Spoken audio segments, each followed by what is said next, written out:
बिखरे जज्बात, दफन एहसास, टूटे मनोबल को एक नई राह मिल जाती है। बिखरे जज्बात, दफन एहसास, टूटे मनोबल को एक नई राह मिल जाती है। जब कामयाबी गले लगाती है तो सब जख्मों की दवा मिल जाती है। जब कामयाबी गले लगाती है तो सब जख्मों की दवा मिल जाती है। नमस्कार दोस्तों, मैं नवीन यादव स्वागत करता हूं आपका अपने YouTube channel Vasudev IAS concept पर। सभी मित्रगण उम्मीद है स्वस्थ होंगे, बढ़िया से तैयारी कर रहे होंगे और खुशहाल जीवन जी रहे होंगे। दोस्तों, आज हिंदी दिवस 14 सितंबर, मैं आप सभी को बहुत बहुत शुभकामनाएं देता हूं हमारी मातृभाषा दिवस के ऊपर। जिस भाषा का हम सम्मान करते हैं, इस भाषा को आगे बढ़ाए रखने के लिए, इसके लिए हम लगातार संघर्ष करते हैं। विश्व में बहुत सारे देशों में हिंदी भाषा बोली जाती है और हिंदी भाषा हमारी मातृभाषा है। मातृभाषा क्यों है? क्योंकि जब हमने जन्म लिया तो उसी भाषा का हमने सबसे पहले अनुसरण किया, सबसे पहले उसी भाषा में हमने माँ शब्द को बोला। इसीलिए हम अपनी माँ बोली या मातृभाषा बोलते हैं, अपनी मातृभाषा हिंदी को। और भारत में हम आज उस हिंदी दिवस को बहुत अच्छे तरीके से उत्साहपूर्वक बना रहे हैं और उस हिंदी दिवस के लिए आज सभी को बहुत बहुत शुभकामनाएं और हमारी मातृभाषा को लगातार आगे बढ़ाते रहने में हमारा सहयोग करें। जितने भी हिंदी प्रेमी हैं उन सभी भाइयों को मेरा प्रणाम, वो जितने भी हिंदी प्रेमी हैं उन सभी भाइयों की भी बहुत बहुत शुभकामनाएं हिंदी दिवस की। चलिए अब हम बात करते हैं अपने टॉपिक की। अपने टॉपिक का आज जिक्र हम जो करेंगे वो है बहमनी साम्राज्य। विजयनगर साम्राज्य पढ़ा, आज हम बहमनी साम्राज्य पढ़ेंगे। बहमनी साम्राज्य क्या है उसकी कहानी को हम जानेंगे। तो देखिए, विजयनगर साम्राज्य और बहमनी साम्राज्य का उदय एक दक्षिण भारत क्षेत्र में हुआ था और यह तब हुआ था जब तुगलकों का राज चल रहा होता है और मोहम्मद बिन तुगलक के समय में यह होता है। मैंने बताया था कृष्णा नदी के उत्तर में बहमनी और तुंगभद्रा नदी के दक्षिण में विजयनगर बसा था। पहले विजयनगर और फिर बहमनी आया। ये विजयनगर के 11 साल बाद साम्राज्य स्थापित हुआ। ये इस्लामिक साम्राज्य था, बहमनी साम्राज्य। आज इसी बहमनी साम्राज्य की दास्तां मैं आपके सामने लाया हूं और इसी बहमनी साम्राज्य की कहानी हम पढ़ेंगे।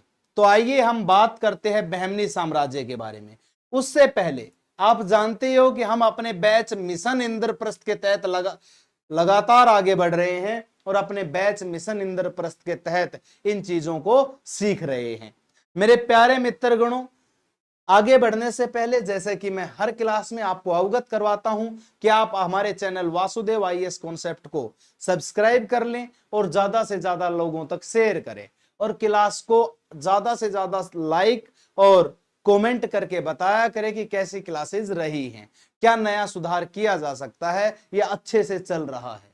तो बढ़िया तरीके से क्लासेज को शेयर कर दिया करें और ज्यादा से ज्यादा लोगों तक ये पहुंच सके।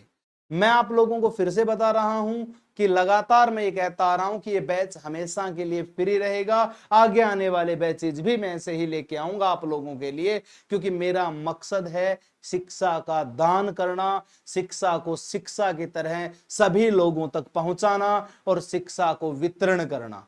शिक्षा का वितरण ज्यादा से ज्यादा करूंगा तो शिक्षा सभी तक पहुंचेगी और एजुकेशन जब हम समझ जाएंगे कि ये क्या है तो ये एजुकेशन है सभी के अधिकार के लिए। शिक्षा पर सभी का अधिकार होता है, इसलिए शिक्षा के अधिकार को बरकरार रखने के लिए हमने ये मुहिम शुरू की है। तो आप सभी हमारा सहयोग करें और इस मुहिम में आगे बढ़े। चलिए हम बात करते हैं आगे की। अपने टॉपिक पे आते हैं, बहमनी साम्राज्य पर।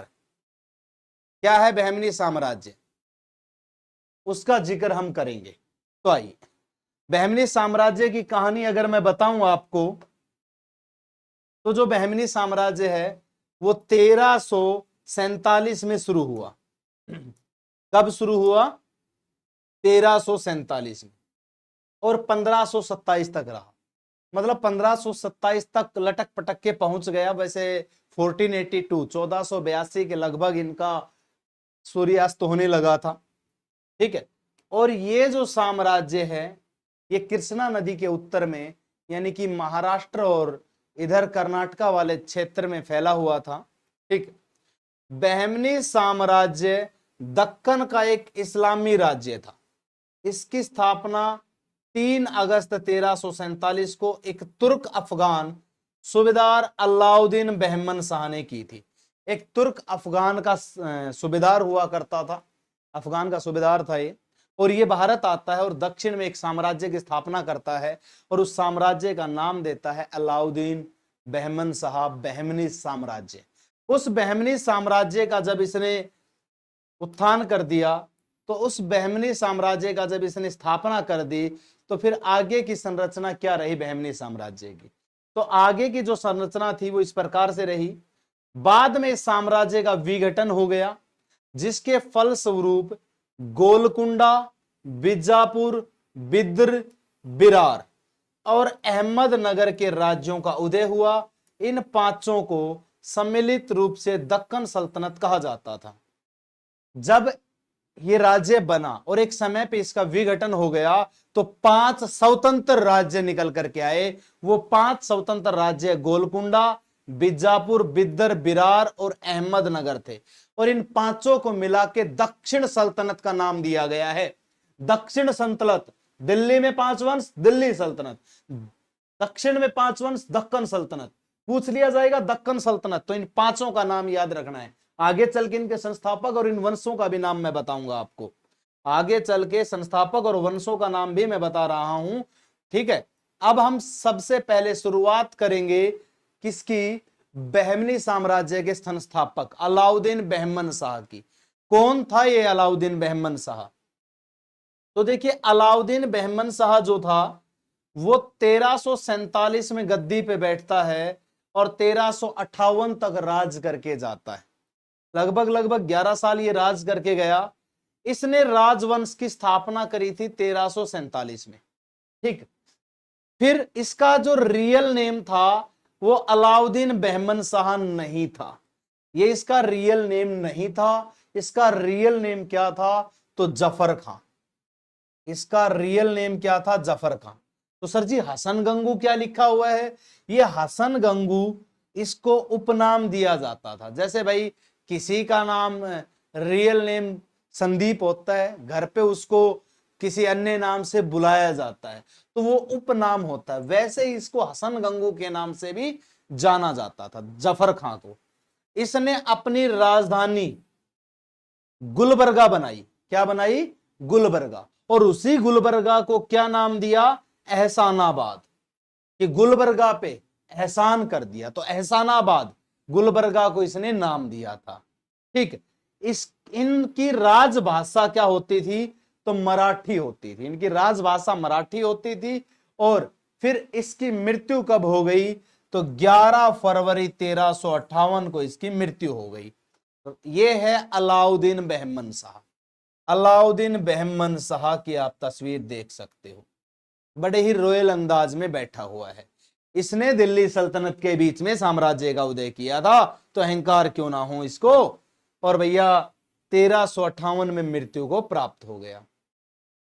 जैसे ही ये मृत्यु को प्राप्त होता है, फिर आगे की कहानी बनती है। अपने साम्राज्य, अगर मैं इसकी बात करता हूं, तो अपने साम्राज्य के शासन के लिए उसने इसे 4 प्रांतों में विभाजित कर दिया। गुलबर्गा, दौलताबाद, बरार और बेदर। इसने सोचा कि मेरा साम्राज्य विस्तार करेगा, तो मैं इसको 4 छोटे छोटे खंडों में बांट देता हूं। जैसे राज्य बंटते हैं देश के अंदर, वैसे इसने 4 छोटे छोटे खंडों में बांट दिया। अब 4 छोटे छोटे खंडों में इसने राज्य को बांट दिया। अब उस राज्य की बागडोर कौन संभालेगा? किसके हाथों में जाएगी? तो इस राज्य की बागडोर पहुंची इसी के बेटे मोहम्मद शाह प्रथम के हाथों में। पिता के नक्शे कदम पे चलेगा, 1358 से 75 तक राज करके जाएगा। और किस प्रकार से इसका शासन रहेगा? इनके शासन की वैल्यू ज्यादा नहीं है भाई, इनके शासन की जो वैल्यू है वो ज्यादा नहीं है, फिर भी ये नॉर्मली पढ़ने पड़ते हैं, इतना ज्यादा वैल्यूएबल नहीं था ये। अलाउद्दीन हसन के पश्चात उसका बेटा मोहम्मद शाह प्रथम सुल्तान बना। रायचूर दोआब पर अधिकार के लिए बुक्का प्रथम से 1368 में अदोनी का युद्ध हुआ। इस युद्ध में ही सबसे पहले बारूद का प्रयोग किया गया था बुक्का फेस्ट के विरुद्ध। युद्ध में पराजित होने के बाद बुक्का प्रथम ने मुदगल का किला छीन लिया था। 1375 में इसकी मृत्यु हो जाती है। अब ये अदोनी के पास युद्ध लड़ता है बुक्का फेस्ट के साथ। क्यों लड़ता है? तो रायचूर दोआब के लिए। रायचूर दोआब क्या है वो भी बताऊंगा। इस दोआब के लिए युद्ध लड़ता है और ये हार जाता है अदोनी के पास। अब बुक्का जीत गया तो बुक्का जीतते ही इससे मुदगल का किला छीन लेता है और अपनी विजय का फरमान जारी करता है। अब ये बंदा इस युद्ध में सबसे पहले बारूद का प्रयोग करता है। हमने सुना था कि बाबर ने पहले बारूद का प्रयोग किया, नहीं भाई, बाबर से पहले ये बारूद का प्रयोग कर चुका था, लेकिन बाबर ने बड़े पैमाने पे बारूद का प्रयोग किया था। ये इतनी ज्यादा बारूद का प्रयोग नहीं कर पाया और 1375 में इसकी मृत्यु हो जाती है मोहम्मद शाह की। अब मोहम्मद शाह की मृत्यु के बाद कौन शासक बनेगा? दो लोग आएंगे, दोनों की कहानी मैं बताऊंगा। इससे पहले मैं आप लोगों को रायचूर दोआब बता देता हूं। तो रायचूर दोआब की अगर आप कहानी देखना चाहते हो तो रायचूर दोआब वैसे मैंने लास्ट क्लास में बताया था कौन सा है।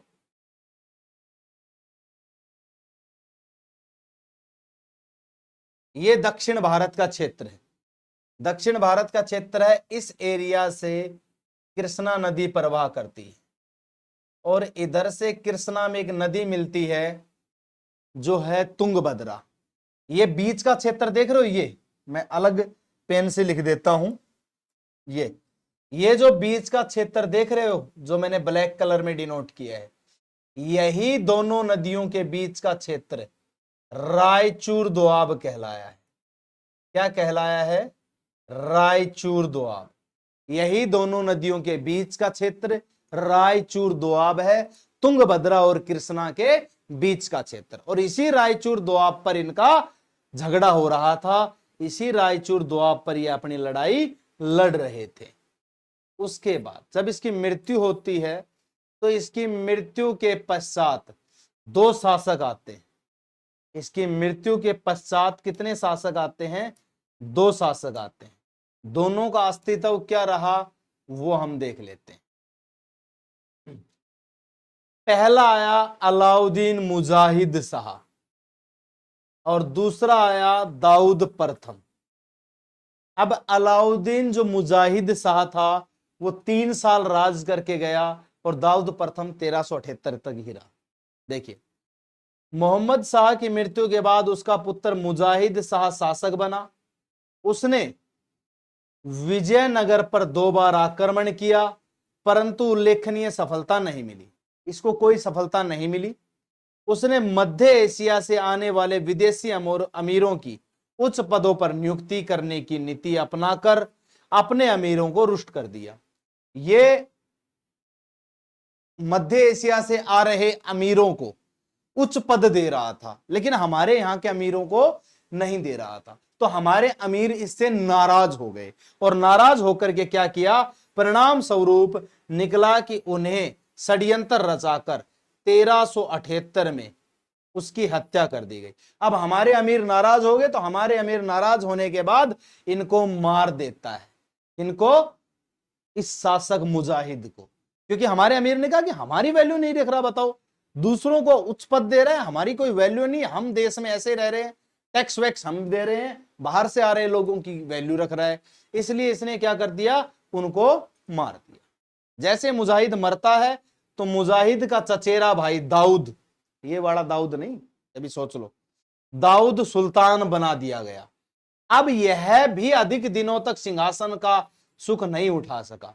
मुजाहिद की बहन ने षड्यंत्र रच के उसकी हत्या करवा दी। अब मुजाहिद की हत्या अमीरों ने कर दी और मुजाहिद की बहन ने षड्यंत्र रचा और दाऊद की हत्या करवा दी। देखिए सत्ता का लोभ, देखिए किस प्रकार से एक सत्ता परिवार के परिवार खत्म कर रही है। एक राज्य की गद्दी, मतलब पैसा इतना वैल्यूएबल है कि भाई को भाई से, पिता को पुत्र से, चाचा को भतीजे से, बहन को भाई से अलग कर देता है, सभी की हत्या करवा रहा है एक सिंहासन। मतलब लोग इस कदर लड़ रहे हैं। सिंहासन की ही लड़ाई के लिए तो महाभारत हो गई थी। सिंहासन के लिए 100 भाई 5 भाइयों के दुश्मन हो गए थे। ये सिंहासन ही ऐसी चीज है। मैं तो यही कहूंगा कि परमात्मा में ध्यान लगाओ भाई, सिंहासन का मोह त्याग दो। सिंहासन परिवार खत्म कर देगा, और परिवार खत्म हुआ तो इतिहास गवाह है। भाई से अलग होकर के रावण मारा गया, भाई से अलग होकर के कौरव मारे गए। जब जब भाई का साथ छूटा तब तब विनाश हुआ। इसलिए भाईचारे को बरकरार रख, अपने परिवार को एक सूत्र में बांध के रखने का काम करें। अब शासक बना मोहम्मद शाह द्वितीय। 1378 से 1397 तक, 1378 से 1397 तक रहा। मुजाहिद द्वितीय को मोहम्मद शाह द्वितीय भी कहा जाता है, इसी का नाम मुजाहिद सेकंड था। ठीक, बहमनी राज्य के सिंहासन पर उस जैसा शांतिप्रिय और विद्वानुरोगी सुल्तान कभी नहीं बैठा। इसको सबसे शांतिप्रिय और सबसे ज्ञानी शासक माना जाता है, और इससे पहले और इसके बाद में कोई नहीं बैठा। इसने जन कल्याण के लिए बहुत से काम किए। इसे विजयनगर राज्य के साथ भी मैत्रीपूर्ण साथ संबंध रखे। 1397 में इसकी मृत्यु।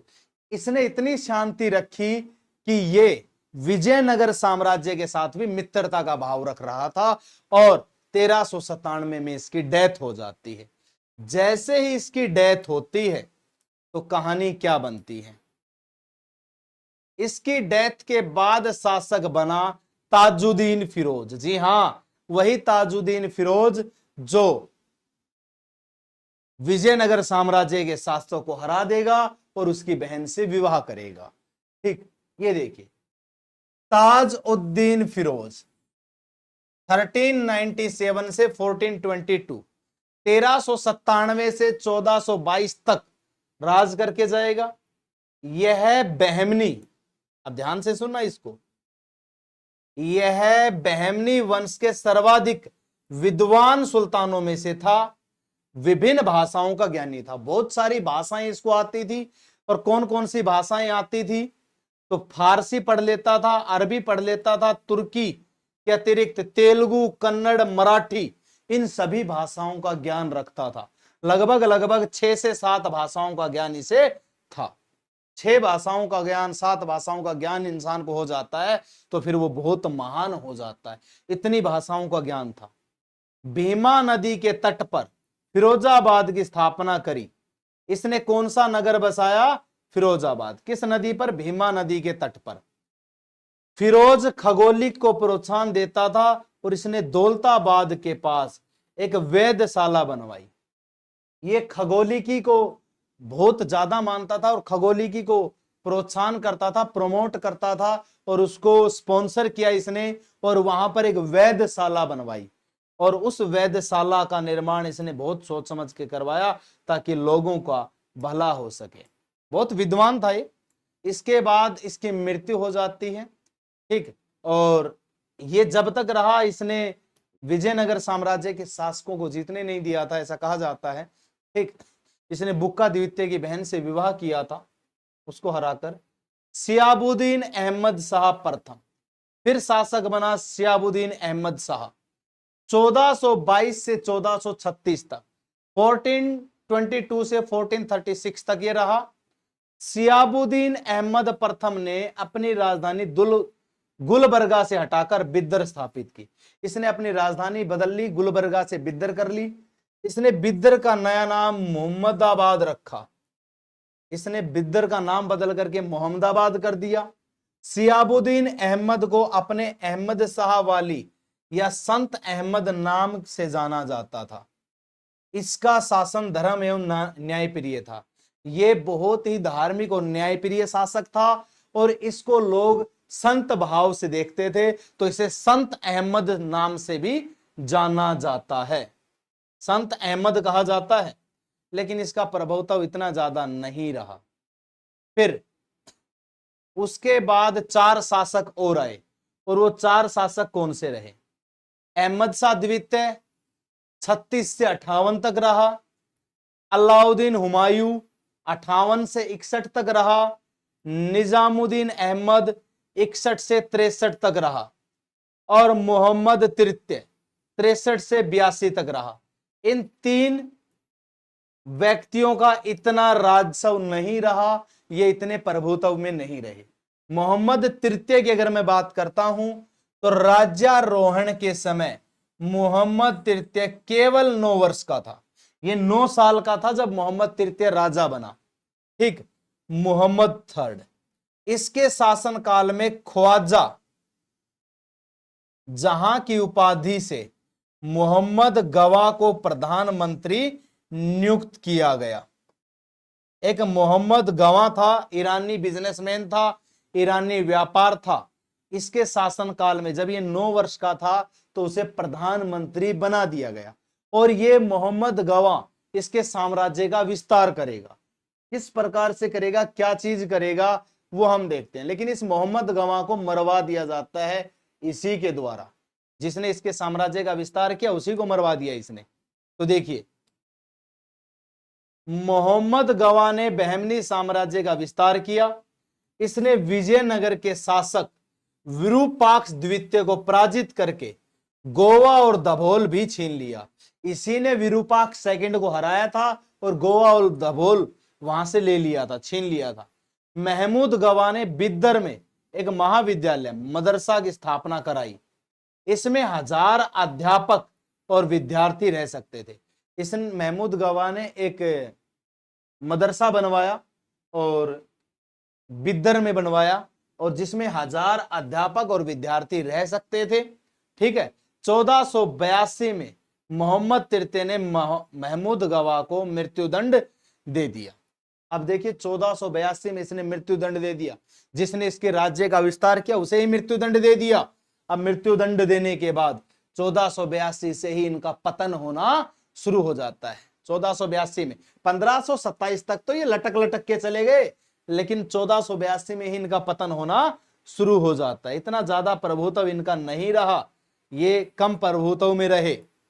एक अब शासक बना महमूद शाह। कौन बना? महमूद शाह।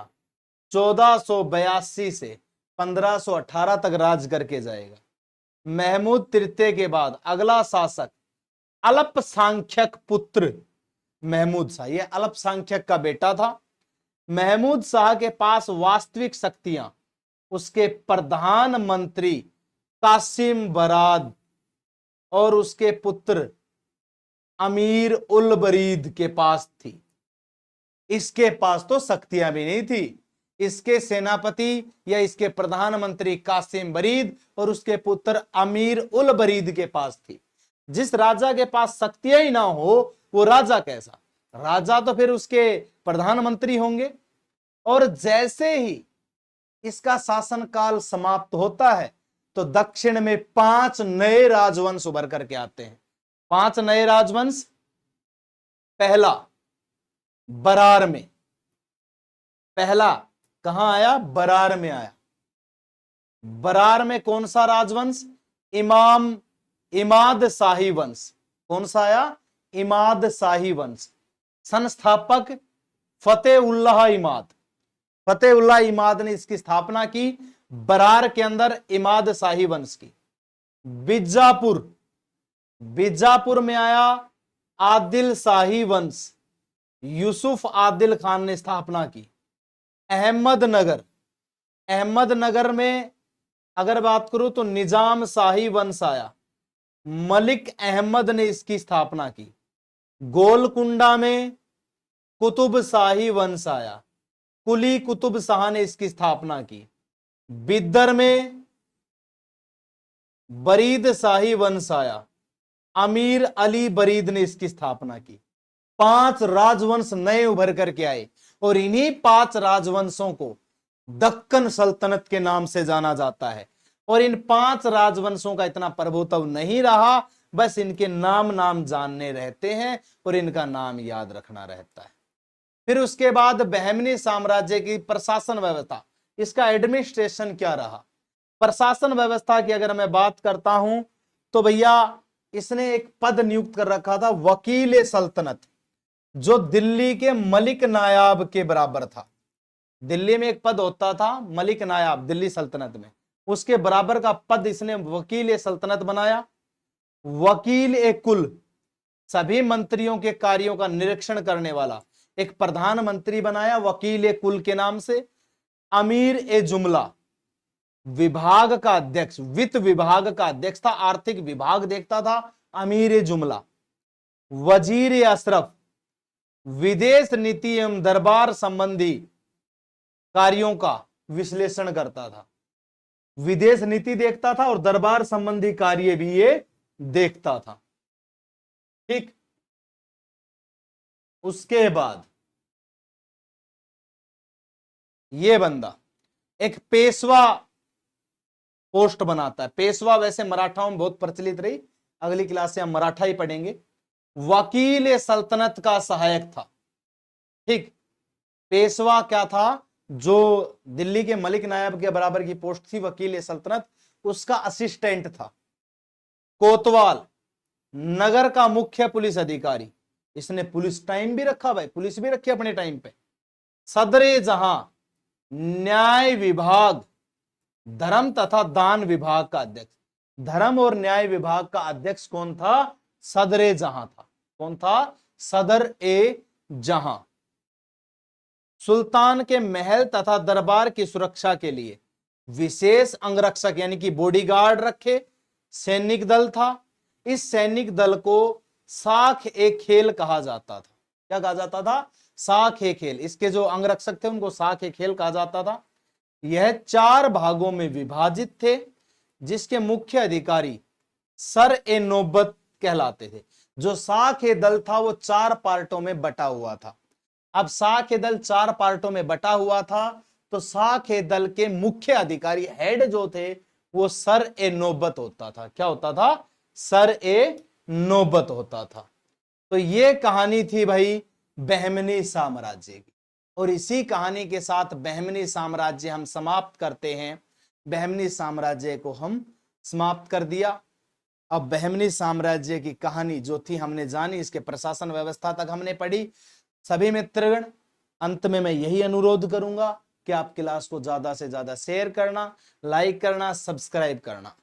और जो कंटेंट मैं आपके सामने ला रहा हूं, बहुत मेहनत करके भैया ये कंटेंट बना रहे हैं, और इस कंटेंट की वैल्यू आप लोगों को पता होगी जब एग्जाम दोगे तब।